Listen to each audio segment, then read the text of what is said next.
Ayon sa ating resource person na si Nemia, isa pong tax professional, ang isang dahilan ng pagtigil ng Canada Pension ay kung hindi kayo nag-file ng inyong income tax return. Ayon po kay Nemia, kailangan ay makarating sa CRA, Canada Revenue Agency, ang inyong income tax return by April 30 of every year. Or else, posibleng tumigil po ang inyong mga pensyon.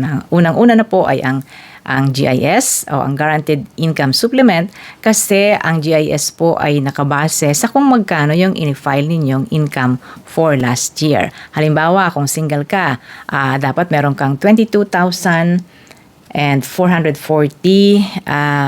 dollars na income per year. Kung couple naman ay $29,616 with full old age security pension ang spouse. So malalaman lang po ng CRA ang amount ng inyong income kung kayo ay nag-file. By filing your income tax, malalaman din po kung meron pa kayong tax owing sa gobyerno.